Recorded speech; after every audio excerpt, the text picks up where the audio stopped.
This is Empowered Human Academy. Welcome home. Like if we're just hanging out in our most present, most current aliveness, even if we don't understand anything about that, what happens next is going to be some form of genuine, whether it's joyful or painful as fuck or anything else, but it's going to be true. This is about love. This is about light. This is about the idea that you have everything you will ever need. And this life of yours, this is where you grow, you expand, and you remember who you really are. I'm Abe. I'm Isaac. In Empowered Human Academy, we join with humans of all kinds to feel the inspiration that can only come with empowered living. The stories you hear today are unique, but the energy you hear today belongs to you too. So, with hearts wide open, let's begin. Hi everyone, welcome back. This is Rebekah, writer and producer on the podcast, and I am here with Isaac Bowen. Isaac, it's so good to be with you. How are you? I am, I'm curious. Let me not be disingenuous. I'm doing super well. I've been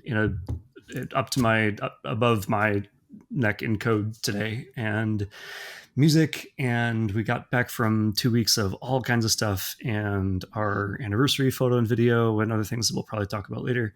I'm doing very well. How are you? I'm good too. It's, I'm feeling very grounded. Like I have my tea, I have a candle. We're both into vibes. So it's kind of like a dreary day in Nashville, but I've been very much looking forward to this conversation. So I feel very present in here. So those would be the words that I would land on. So we're at, let's see, over 50 episodes of Empowered Human Academy, which is super dope.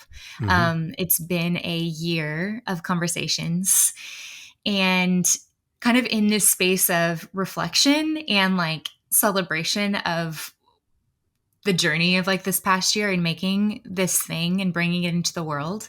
Something that I've been thinking about and that I'm intrigued by is that like as a creator, you're also like affected by the process of like creating the thing that you're making, you know? Mm-hmm. Yeah.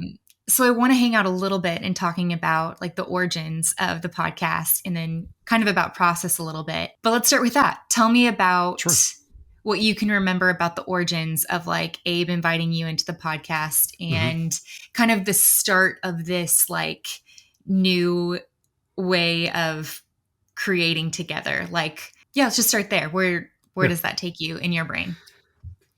Abe was the agent of Genesis here. He was the one who said, like, I want to create an empowerment course. I think at that point he was already coaching people one-on-one. And the guy has a mind for, what is going to grow. And so he was thinking about, okay, how can I take what I know and get it out there to more than one person at a time? And also like on a self-preservation note, how do I do well with this without having to be the one putting in energy minute by minute by minute every time someone experiences it? So he started talking about a course. I think that might've been when you two started talking about it. The moment it became a podcast, I don't remember. I don't have a precise moment. It was kind of a shift in our internal model of the thing. We started recording conversations with guests, and we started realizing that those conversations felt like they had more energy in them than the course that he was assembling. I have a lot of fun with structure and creating order and imagining what shape things could take. And so I was kind of helping him with the structure of the course, and that felt good, but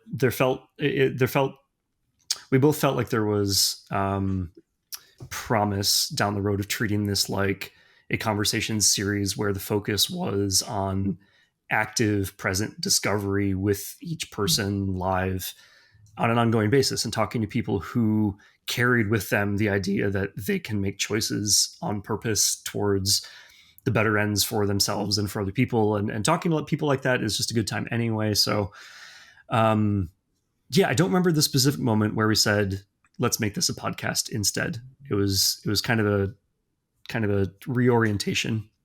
And then we ended up publishing episodes that we'd already recorded for the course. I think the first couple episodes were not intended to be podcasts. They were just conversations that we had for the course that we reappropriated.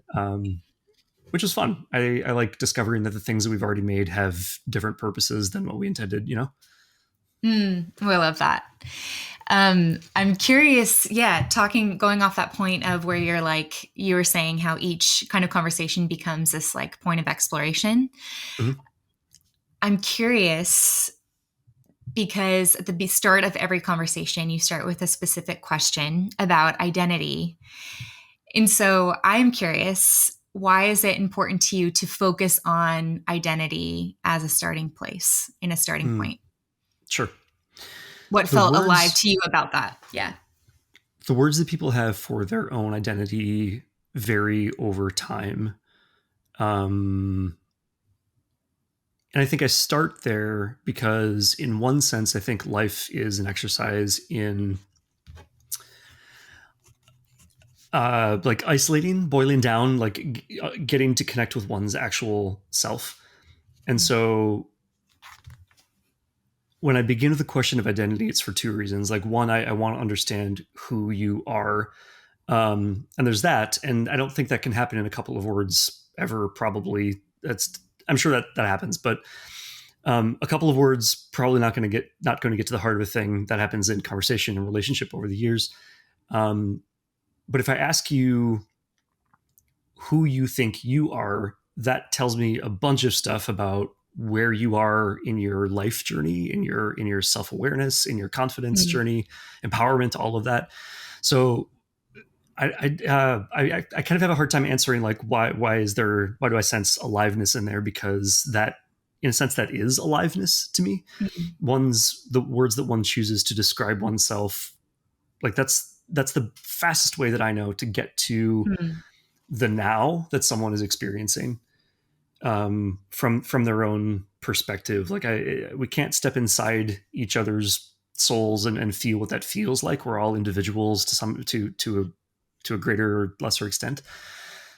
But if I ask you who you think you are, and you're able to answer that without putting that in terms of relationship or expectation or anything else, then we have what feels like to me a head start into moving the state of your world, the state of who you are and where you've been and where you're going, from your head into my head. And because in my own life, I'm like, that's one of the dominant themes, the relationship with self and the figuring out who I am in kind of a wordless intimacy kind of way. Like that's one of the things that I care so much about. And so if I'm talking to someone about their own version of that, it's sort of self-serving in that I get to learn more ways of approaching that problem, which brings us to like my self-interest in this project, right? Like it's kind of like collecting data for the journey of self-relationship. And even if that wasn't the case, like everyone is so interesting all the time. So I don't know, like for most people, begin with the question of who do you think you are? Who do you feel you are? Goes to really interesting places. So it's part of it is like my own self-education. And part of it is just like people say fascinating things when you ask that question and they really get the question. Totally. Oh my God. That I just lit up whenever you said that, the self data or the data for self relationship. Yeah. I feel like that's such an interesting, cool way to frame, like, I don't know, even like, yeah, I'm just really resonating with that. That's cool. It's it's one of those things where, I don't know, I know how much I forget all the time. So I stand by my words. Like it is data collection. It is definitely that, but it's not data that I'm cataloging. And it's rare that I'll go back to someone, like a specific occasion as a reference point, or a specific conversation as a reference point, I should say. It's more like, I just want to soak in this space of what it means to alight on, one's real essence, until I know what that feels like and it's muscle memory. Because I know I'm going to forget most of the conversations I ever have or most of the data points that I ever collect. But if I hang out in the space of self-resolution for long enough, it starts to like soak into my subconscious and my habits. And it's data collection, but it's like data collection so that I can soak in it and let it inform all the layers of who I am day to day, rather than like data collection for the sake of building a bunch of reference points. Does that make sense? Yeah, totally. So yeah, that kind of leads me to this idea of like, so even in these conversations, like, and I think a word that I feel like we all kind of landed on as, making this thing, and y'all recording the episodes and then me writing about them, just finding this rhythm. I feel like a word that kind of came up for all of us, I don't know when it was, but we started to kind of like the gravity point started to be like aliveness, about like exploring aliveness. Yeah. So I'm curious of like, even in like this, in creating Empowered Human Academy, what would you say if you had to wrap words around like kind of the intersection point of like you, like Isaac on an individual level, what did like interacting with the world in maybe this kind of different new way, like putting conversations out into the universe and collaborating with Abe, kind of take it whatever direction you want. But I wonder like, what was kind of the intersecting point of like making these in your own like growth of like what has putting these conversations out into the world like meant to you on an individual level? Like what has maybe been maybe some self-discovery or dynamic discovery of you and Abe? Like, I'm just curious what have you discovered about yourself on an individual level? I mean, the biggest new thing I think is a new relationship with collaboration. Just like as an institution, the concept of collaborating with another person on getting something done and saying, I want to go here, and I know that it will be better if I go with you, and to find out whether or not the other person wants to go with me. Right? I have an extensive background in doing things by myself and knocking them out of the park, frankly, in a lot of ways, because for lots of reasons, oldest child for one, and also just, I don't know, I had such an outsider mentality for so long, and so it was really important to me to become as effective as I could in doing things by myself. So when I say knock out of the park, that's not an ego. That might be 2% an ego thing. Like, I'm proud of what I've done for sure, and also I was very unpracticed at doing things with other people. Like even as Lightward became, a thing that involved more people over time, the internal workings of it are still, and to this day, they're still very asynchronous. Like people who do well in their own individual headspaces, ordering their days, interact with other people on their terms when they want to, not super frequently, asynchronously. Like, we've got a lot of those people here, and I think that probably started with me. But as Lightward has grown, and as we have more kinds of dynamics within the company, more co-working relationships, which are tighter and more dynamic and more synchronous, right? Like more face-to-face conversations, and less a Slack message that someone might reply to 6 hours later. We're starting to have more relationships which are more collaborative, I guess, like dynamically and like live in the moment relational, as opposed to relationship with lots of space and padding around it. And that finds a manifestation in the podcast project, because Abe and I have been co-hosts on it. B, we work closely with you on writing, and that's been a joy all the way through. And C, if we don't have people on the other end to talk to, there's no podcast, at least not in this form, right? And so coming to the point where I realized, I actually really like this project, and this project doesn't exist without collaboration, meant that I had to back up for a second and rethink my relationship to collaboration. Which was annoying and pissed me off for a little bit, because like I'm unaccustomed to having to wait on someone else for doing the thing that I want to do. I'm always willing to do the work, but sometimes you have a podcast and you need guests. And so I had to go through a phase where I felt like I felt all the scarcity from my earlier years of like, if I involve someone, it is definitely going to be terrible and maybe they won't want to come and play. And I had to go through the, like, where am I going to find these people? And I don't know, it was me recreating here's what it was. It was me revisiting an old and stale relationship with collaboration, and then having returned to that stale place going, oh, but actually the whole theme of this is empowerment and I can rebuild this relationship too. And as soon as I started to do that, as soon as I started to like say, okay, I pulled out my collaboration file from the filing cabinet of how I does relationships, and what I've got in here feels like shit. I can do better than this, right? And as soon as I started over, as far as that goes, everything kind of opened up. I think the universe has a way of giving us the thing that we're looking for if we're not actively resisting it at every step. So as soon as I stopped resisting the idea of collaboration, as soon as I stopped having mixed energy around like, I want this, but I'm pretty sure it will be terrible, or I want this, but I don't think I should want it, or I want this and I feel guilty for it, or any number of conflicting energies. As soon as I settled and went, cool, I've never done this before. That doesn't mean it can't be good. That was the moment when things started to turn around, and I'm still learning how to collaborate effectively and well. And by effectively, I mean in a way that I enjoy, in a way that the other person enjoys, and in a way where I'm not anticipating it becoming terrible tomorrow. I'm still learning that.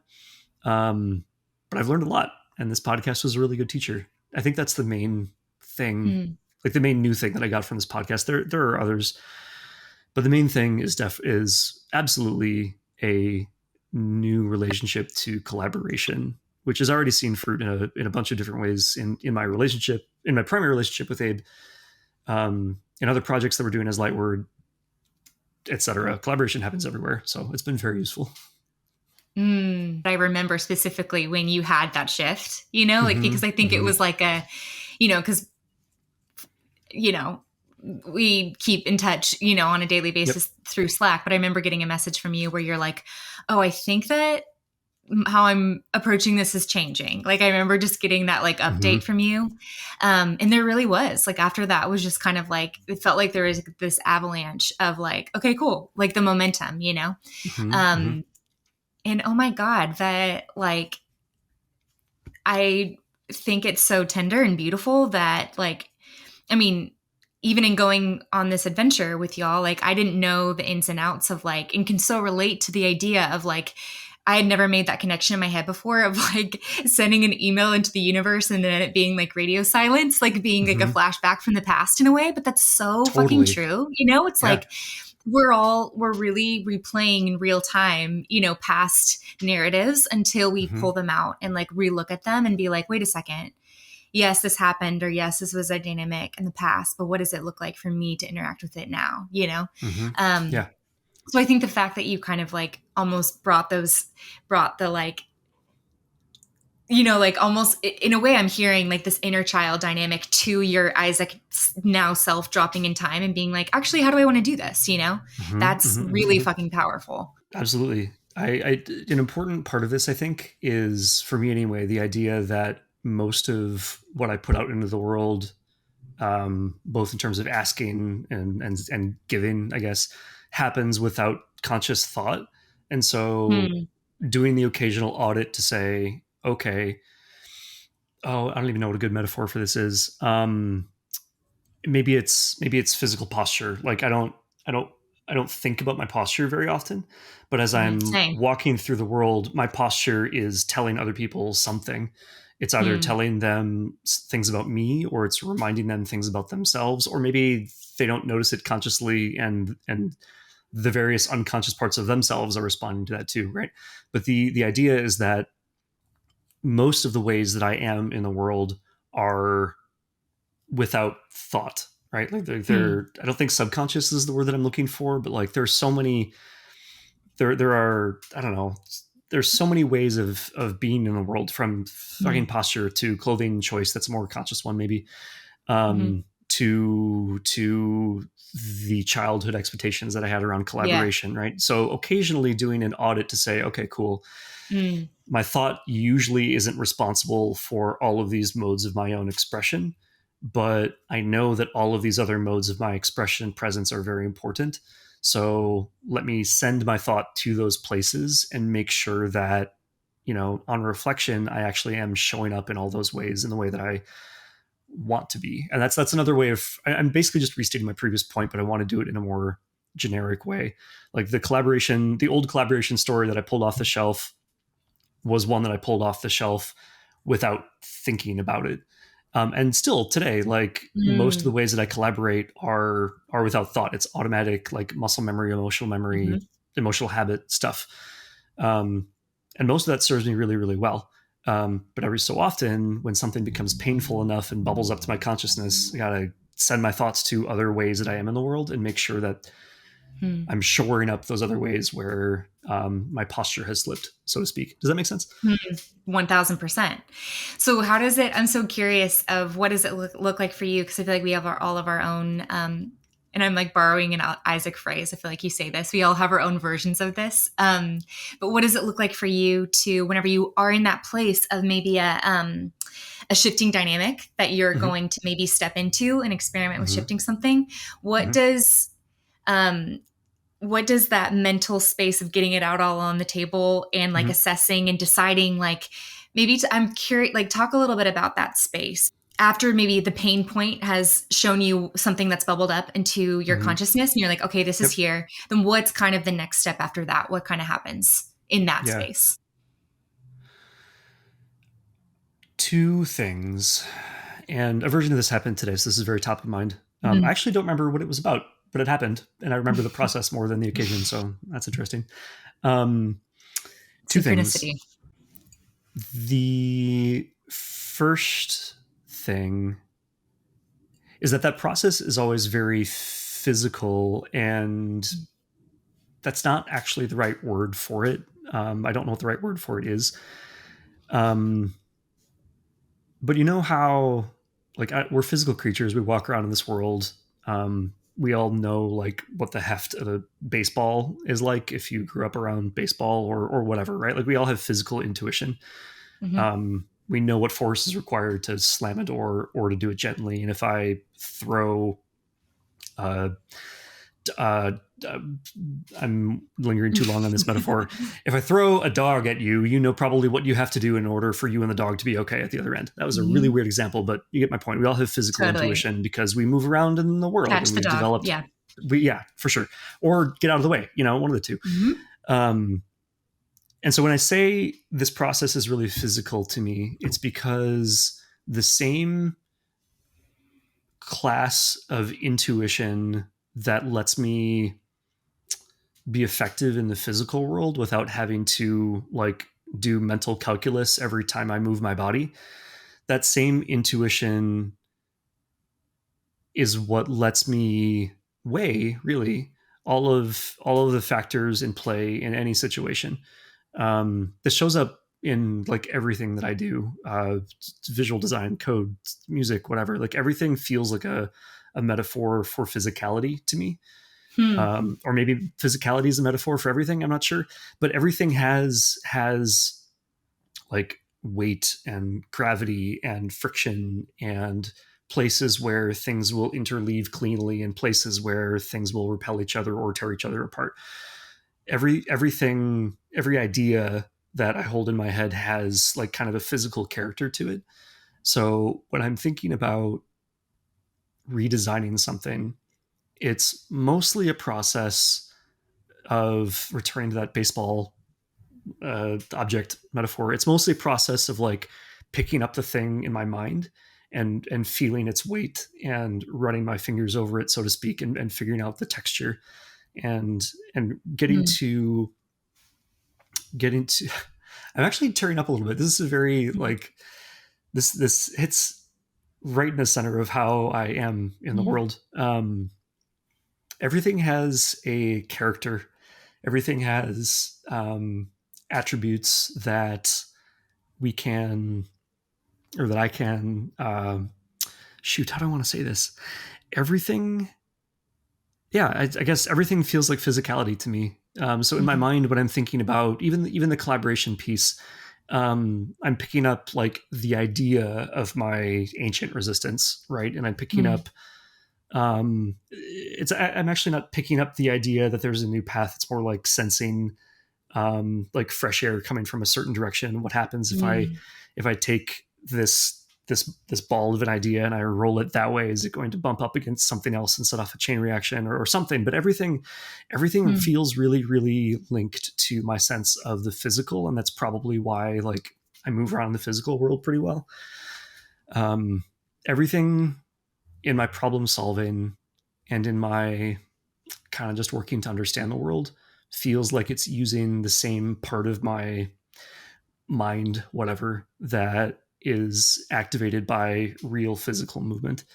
So yeah, the first thing is to, like, when entering into a space where I'm redesigning something or solving something or just wanting to understand, it's all a process of like picking things up sort of in my mind, in my heart, in my, I don't know, and learning their character, their attributes, the ways that things bump up against each other and relate, all that jazz. The second thing is to apply breath, and that piece was important this morning because I know that especially in places where I feel out of place, or I'm in a place in my mind where I haven't been before or something like that. I know that historically I've had a tendency to like hold my breath and wait in kind of a frozen static place until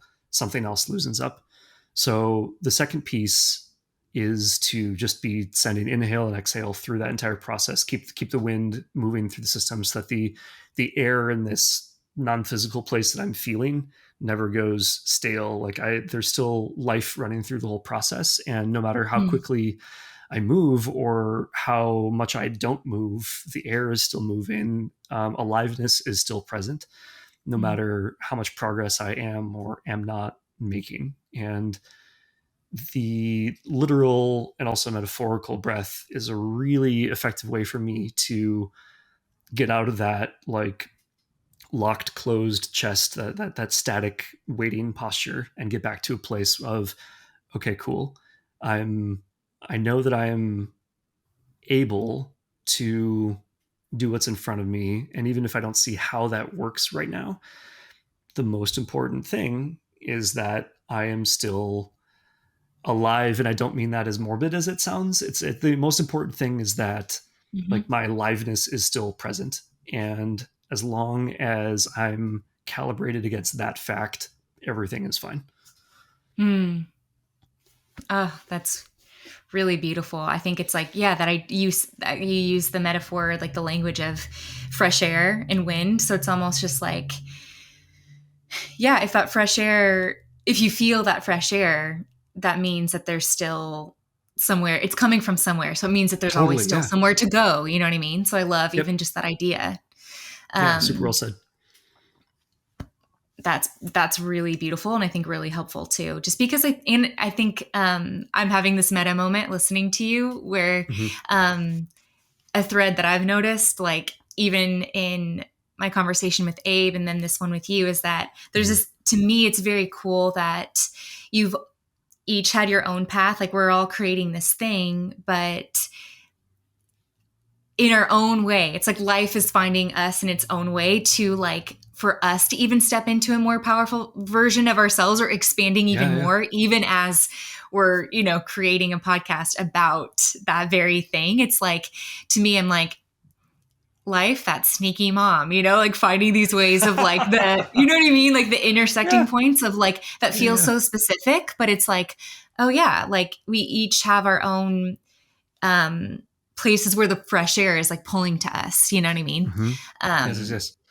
So it's cool. It's very cool to hear what that's like for you. And I'm just, I feel like that liminal space between like going into a default, or like you said, pulling a old narrative off the shelf and being like, oh, this is the way I do it. That liminal space in between the default pulling off the shelf and then the fresh air is it's so gorgeous. So yeah, thanks for sharing that. Totally. That point of transition, like that spark of awareness where you go, oh, like whatever part of it of ourselves is the part that goes, oh, I recognize this old thing as no longer helpful, and I'm going to shift my attention. Like whatever that is, like that's the thing that I want to be like as close to as possible all the time. I don't know if that's exactly the same as aliveness in the way that we've been using that term. Which, by the way, that term was yours. You were the one who landed upon that, and it's so accurate. But the part of us that can recognize and feel for where the light is and reorient towards that, like that feels like kind of the only thing. And so I guess it must be aliveness. Because I don't know, that feels like the only thing that is, it feels like anything that is actually happening, anything that is like real with a capital R has that in it. And that's the thing that I'm always, I don't want to say looking for, because it's not like I've lost it or anything, but that's like, I'm working hard with myself and in the way that I perceive the rest of the world. I'm working hard to be like, develop a very high sensitivity for that thing, like the aliveness where it actually exists out in the world. There are plenty of things that are on autopilot out in the world, plenty of places where things have grown static and stagnant. But also there's aliveness everywhere in everyone's life in some way.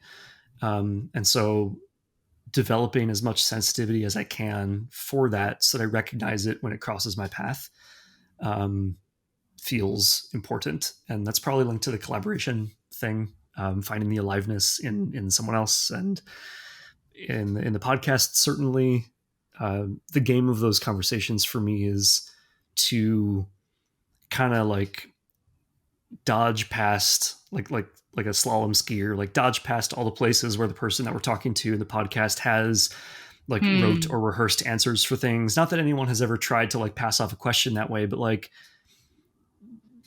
I've given the same answer to people for so many, like I get the same question sometimes and I just rattle off the same answer because I know that answer by heart and I can repeat it. And that happens in the podcast. And so the game is to like gracefully get out of the way and then ask a question in such a way that gets the attention of their own aliveness, so that we can have a conversation with that. That's like the whole game of those conversations for me. Like how in this discussion can my aliveness find yours, or vice versa? And let's just get those, my aliveness and yours and Abe's. Let's just get all of those together and see what happens. That's actually the whole game of Lightward too. Like that's all I ever do, I think, at this point. Yeah. That's cool. What do you feel? Going off the point of you're into, or even part of the game being like building sensitivity to recognizing aliveness whenever it's coming, whenever it's like coming across the path, Yeah.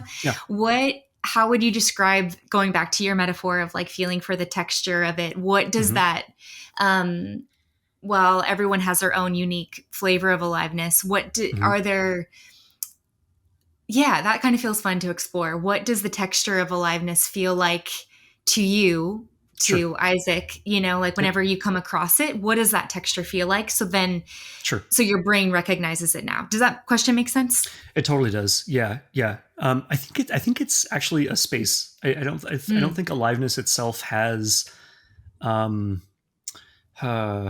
think like not necessarily a texture. Yeah. Like light has texture, right? That's a thing. Visual texture is a thing. The way that it moves is a thing. And so I think aliveness has color. Aliveness has color, and it has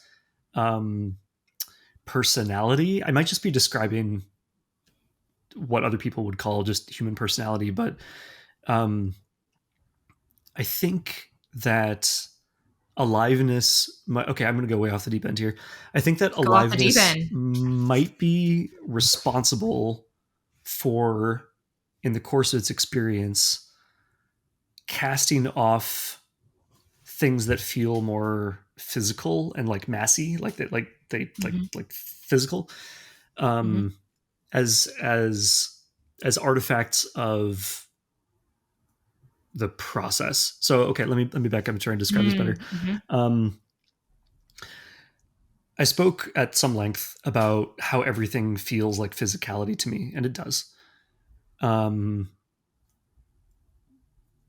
Aliveness itself, I think the product of aliveness over time in part is physicality. But when I'm thinking about like that inner space that I have where I'm perceiving all of these things and understanding their characters and their physicality again ad nauseum, aliveness represents itself as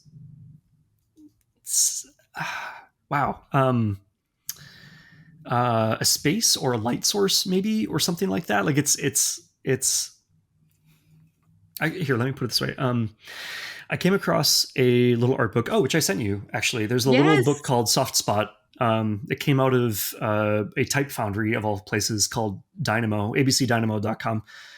They make typefaces, and also sometimes they make physical things, which they call hardware. And there's a book of thoughts, sort of, that they sell called Soft Spot, and it's lots of different thoughts mashed together in different ways. And halfway through the book, there's a little series that ends with the idea of almost nothingness is all we've ever wanted. And the almost nothingness here to me is the place where aliveness is. Like if everything else is quiet, and there's so much of everything out there, so much noise and color and shape and so many things like fixed on the planet that could be distracting. And then if we separate all of that out of the way, there's aliveness. And to the physical world, I think aliveness is like an infinitesimal sliver next to the clutter of all the physical. And so for me, that page, all we've ever wanted is almost nothing, or almost nothing is all we've ever wanted. Like to me, that page is about, but actually on some level, all that I want is to be able to like say, all right, all of these physical toys have been fun, but I'm going to put those down and tidy my room for a second. And eventually every physical thing becomes stale. But the thing that doesn't is aliveness, which I think is where all the other stuff comes from along the way. Like aliveness doing its thing over time results in, I don't like me, like I have a fascination with like small physical objects. And I love them for a time and then I give them away or something else like that. And my aliveness can be found like sort of in the breadcrumb trail of all the physical, like small physical things that I pick up and then set down.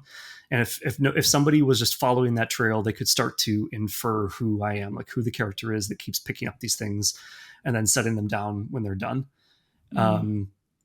That's you could start to get a feel for who I am, just as you can get a feel for an artist by seeing what they've made. But the aliveness is like the space of decision, the space of registration and recalibration. Like I said earlier, like the part of us that says, oh wait, this actually feels stale. The light feels like it's this way. I'm going to pivot and go that way. Like that space, like that's still aliveness, but it's not, it doesn't have anything physical to it. Like physicality is something to be picked up and then played with and then set down. But in the space of like sensing for what's in the world around me and how am I going to rearrange things, like in that space, aliveness itself feels like space. I'm talking in circles a little bit here. I'm tracking. The idea, I don't know, the idea with all of this is to try and get really intimate with something that comes before language. Totally. So yeah. I was gonna say I wanted to just tell like we've crossed the path into where we're talking about the metaphysical to where like I'm like literally my question is about something that's hard to even wrap language around. But this is what happens, Isaac, whenever we talk. So we should have expected this, you know. Oh, totally. And this is where this is where I hang out. Like this is yeah. This is where I hang out. So I'm glad you're here too. Thank you. Totally. Well, even as you're talking, it reminds me, it kind of, even just the idea of like the energy that you're describing is kind of the different, I got this mental picture of just for an example of this idea, I think came to mind. I'm thinking of like a 70-year-old singer-songwriter living in Laurel Canyon, you know, that like had records that came out that were so cool and like had a moment and so many people resonated with, but they're like living in Laurel Canyon and they're grumpy and they're like just talking about how no one understands them anymore, or like all, you know, like they're like bitching about the music industry now and just like have kind of crinkled up, you know. It's like the difference between like that where it's like wanting to attach so hard to a physicality or like an artifact that they left along the trail way back when. And then the difference between like the person that came to mind was like Joni Mitchell, for example, like a singer-songwriter in the 1970s that went through so many iterations of herself, like came out with certain records that were like cool and weird. And like she had a whole like jazz moment that a lot of people were like, what are you doing? Where she was just like, I'm just being an artist. Like I'm just doing the thing that I feel like I want to make now, you know? And look at her like in, to me, it's like the difference between that energy, right? The difference between whenever you're describing the physical, it's like, yes, aliveness will leave a physical trail of artifacts along the way, you know, that we can point to that are like, oh yeah, this was part of that. That's something that I made. That's something that was like an aliveness made manifest. And it's cool to have this like portfolio of those moments to point back to. But maybe it's like the trick, or to use your word, that's fun, is like the game is to not get stuck in thinking that the aliveness is there.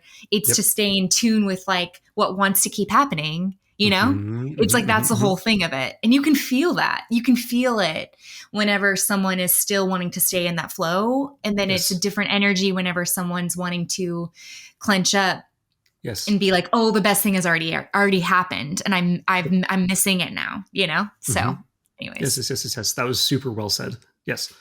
Yes to all of that. Okay. Well, I want to talk about what you're excited about right now, like what you're playing with, what's coming up in you, like what, talk to me a little bit about maybe, I mean, I'm also working with the information knowing that y'all just came off of like a really dope, like anniversary shoot and, you know, all of that, but I'm curious. Yeah. What are you feeling excited about right now? What's coming up in your aliveness right now, I guess. Let's just hang out there for a little bit. Take it wherever you want.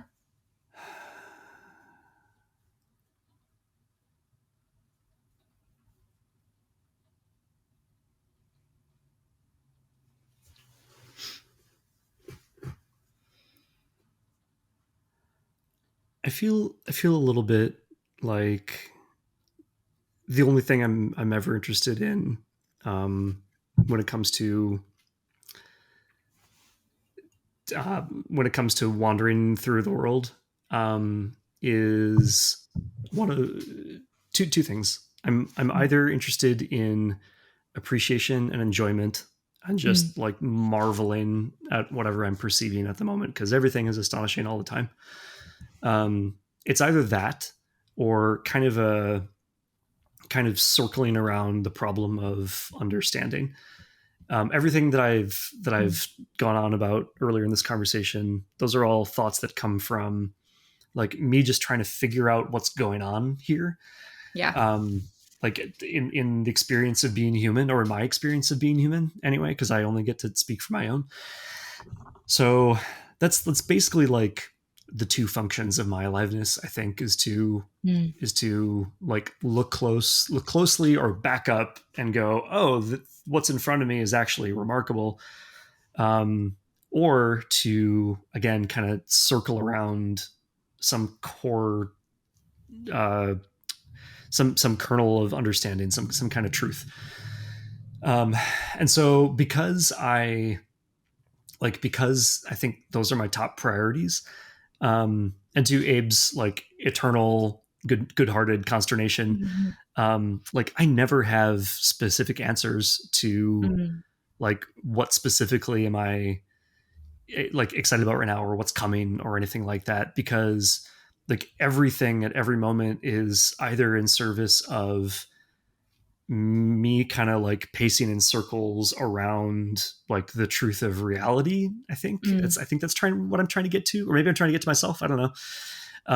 Everything is either in service of that, or I'm just having a good time. So yeah, specifics for this kind of question, I don't know. Like I could go on and talk about a ton of things that I'm enjoying, like the anniversary shoot that Abe and I did, um, with Orion Paul and with Megan and Nate Cantor, um, was a ton of fun, and I appreciated that for that being an expression of all of us at our most current forms. Usually, Mm. those shoots are highly documentary. It's a couple of cameras following us around while I read Abe a letter or he reads me a letter, and then everybody cries and we take pictures of it, right? All of which is beautiful and wonderful. Mm. And this time, the thing that was truest to all of our alivenesses, it turns out, um, was to make something more composed, produced, to set a stage, um,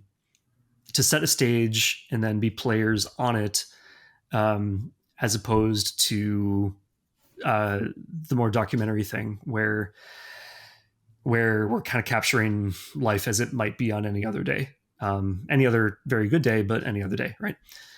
Um, and so something I appreciated about that was that both Abe and I wanted to like try a more directorial angle on this thing, but also Orion was in the exact same life place. He Mhm. felt, he's been feeling, if I understand him right, the Mhm. desire to go in that direction and to not just reflect what's there, but to say, "Oh, I have a vision. Let me speak it directly Yeah. and seek collaborators and make a thing." Um, I won't speak to where Megan and Nate are in that process because they're just a incredible Mhm. force, regardless of what they do.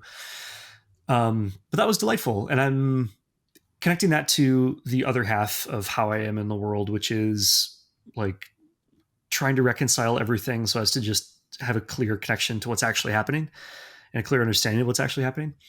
Um, doing art from that space of our most current selves, um, is a really good way to collect data for that kind of understanding. Like if we're just hanging Mm. out in our most present, most current aliveness, even if we Mm. don't understand anything about that, what happens next is going to be some form of genuine, whether it's joyful or painful as fuck or anything else, but it's going to be true.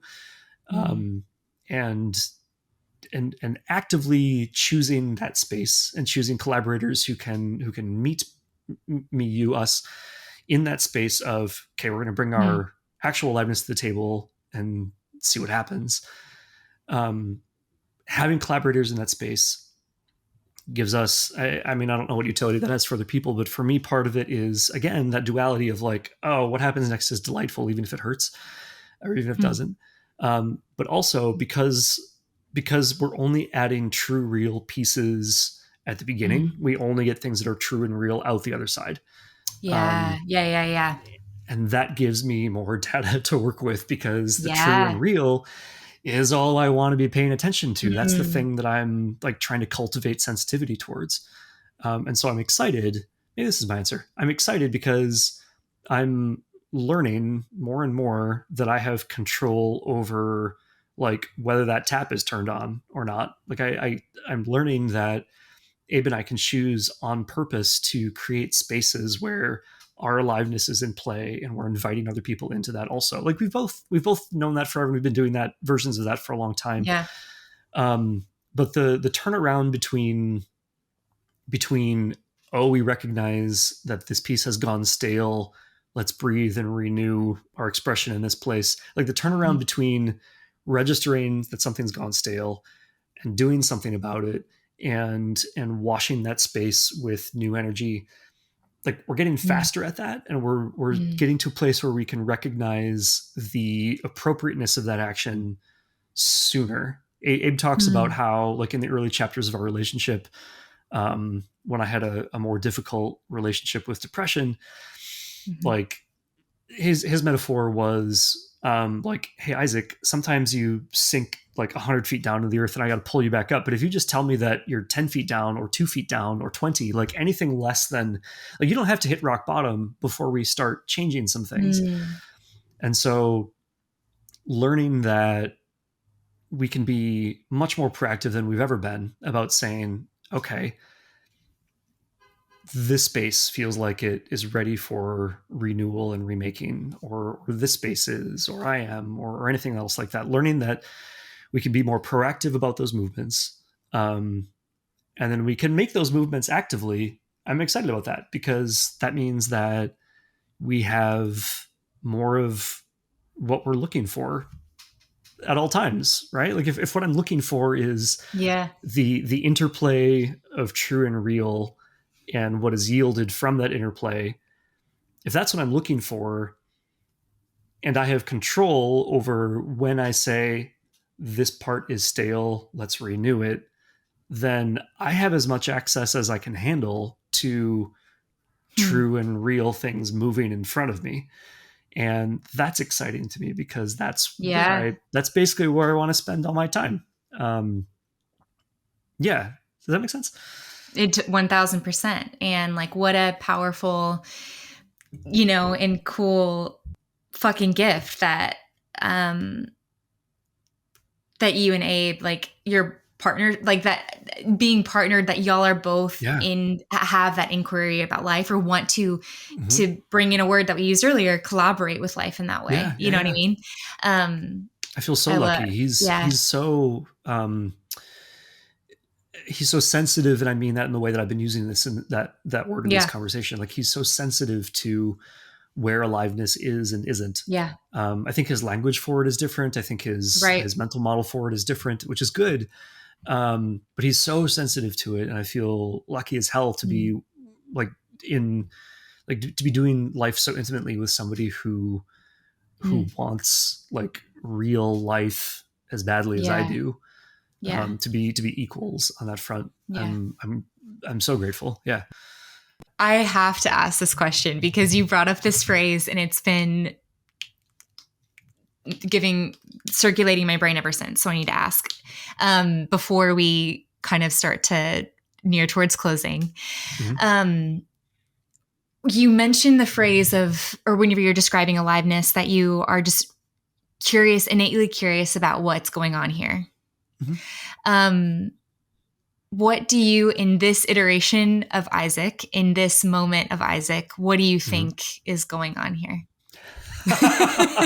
What's going on? Just to land, like in 3 minutes or less, describe reality. But whatever, maybe just like, I don't know. I just feel like I always want to ask you that. So now's the time. So play with it however you will. I think what's going on here is, I think what's going on here is exactly how I self-described in that kind of two-pronged way, like an exploration. And I'm using that word for the first time in this conversation. Earlier, I was talking about like circling around a situation and trying to understand and perceive and understand. I'm going to replace that language with the term exploration. It basically means the same thing. I think what's going on here is simultaneously exploration and appreciation. I think we are all on like the ride of our lives, and I think the purpose of that is to explore and map out existence, the universe in a sense. That's probably not the right word, but I think we're exploring all the things that can be. I think that we are consciousness saying, but what if I do it this way? Like, what would happen then? And then giggling with delight at the results. And and then encountering like infinite pain along the way because we didn't know we could feel that, but we wanted to open that door because it had never been opened before, right? I think that's basically it. To bring it closer to home, I think that we are all like I think each of us as people are like opinions we're trying on, or characters, or like, what if I look at the world this way? Like, what if I lived an entire human life with this particular opinion on things? Or what if I lived an entire human life, missing 3 out of 4 limbs? Or what if I lived this entire life like with synesthesia, or like, what if, right? And I think that we collectively are part of the consciousness of the whole, just saying, what if, like, maybe in that sense, maybe if we ladder all the way up to the top, this is a dream of some kind, right? Like we're all part of this, infinitely faceted, glittering dream structure, and we're just seeing what happens if we do this.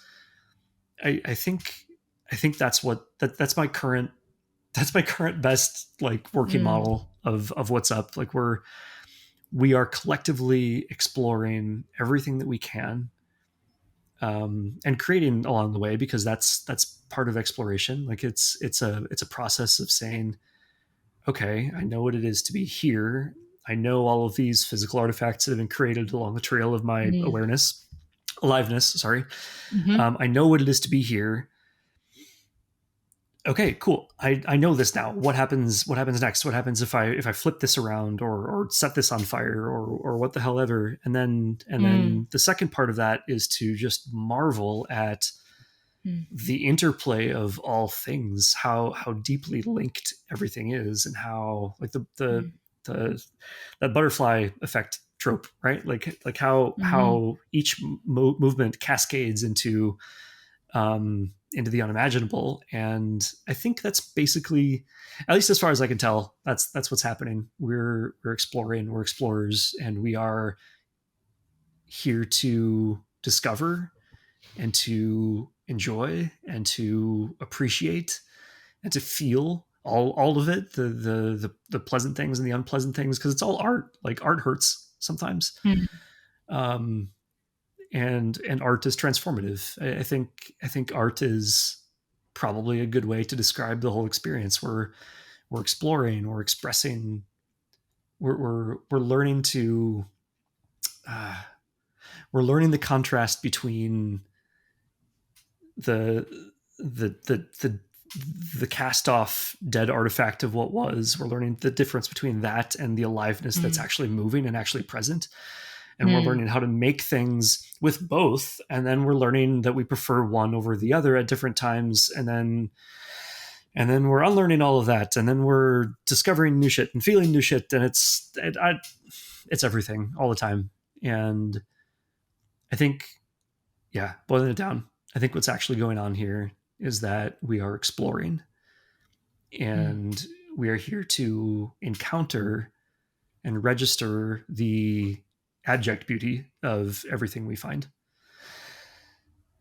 Now, I have to kind of round out that thought by saying that that's what I can sense.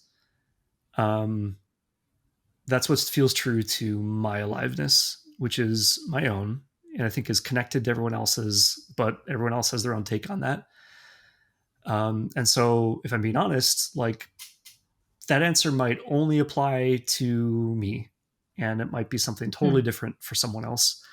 Or maybe I'm wrong about all of that, and the thing that I feel like is real understanding is just something that serves me well, and the best that I can do is wish you well on your own journey of figuring out what the hell is going on here, right? Because I don't know, it's take what's useful and abandon the rest. There's a more elegant version of that quote that says something like, examine everything you have been taught in school and church or anywhere else, and dismiss that which offends your very being. I'm paraphrasing a little bit, I think, but that's the gist of it. No, that's it. Yeah. Appreciate that. The gist of that, I think, is just to, for me anyway, is to just be as close as I can to that space of aliveness that I contain, that I am, those words, and to listen for what knowledge is coming from that space, and explore and enjoy. That's what I got. Well, it feels very fitting that we close out Empowered Human Academy Season 1 with an exploration of what we're doing here. So thanks for going down that path. And it's really beautiful. I feel like it's beautiful how you've even, you're the meta view of what's going on here. You know, it's like, it's beautiful to see the ways that you're trying that on in your life with the what you're doing here, you know, and like how it impacts your daily life. So it's, as your friend, witnessing that up close is very fucking beautiful to watch. And I have loved helping send out this artifact of our aliveness into the world. And it's very special. So to close, Isaac, you know that these questions were going to come back for you one day. They're going to find you. So Isaac, what does an empowered you look like and feel like? Free. Looks and feels free. Loose shoulders, curious eyes, just delight emanating from every pore.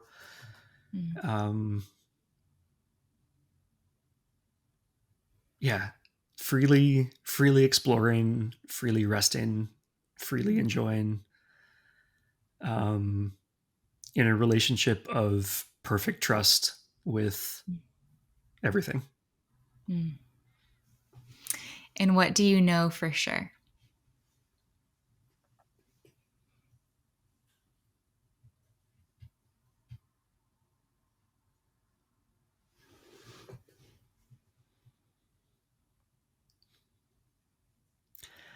That I'm having a wonderful time. Isaac, love you so much. Thank you for sharing this time and sharing of yourself. And I, for one, am super fucking pumped that we did this, and it's been a joy. This being this conversation, but also the last 54 episodes. I think it's 54 when we're late. So cool. 53, I think. Yeah, 53. So let's keep going, you know? May it all continue. So I think one of the lines we've used in many interludes during the podcast, or maybe outros, is like, we're gonna keep exploring. And if you want to come along. But we're gonna keep going. And yeah, let's keep going. I'm ready. Let's do it. Bye, Isaac. Cheers.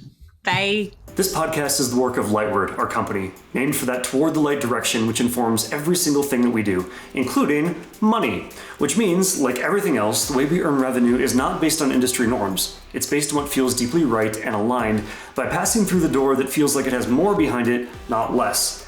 And the way we keep this podcast going is all Lightward. It's pay what feels good. It's an exchange of value between you and us. We're keeping conventional podcast advertising totally out of this. And here's how Pay What Feels Good works. We give you this episode because it feels good to do so. And you consider, honestly, what number of dollars this episode is genuinely worth to you. I do not care if that's $3, $1,000, or literally $0 and a heart emoji, as long as that trade genuinely makes your day better. And the energy there is the entire point. That is what we're building our business on. No advertisers, no selling your attention, just you and us, trading value in a way that builds us both up. So whatever the number, when you're done listening, head to empoweredhumanacademy.com and hit the Pay What Feels Good button. We use this policy across all of our company's work, and I'm really excited to bring it here to the world of podcasts. This is us voting for the world that we want to see. Thank you for being here.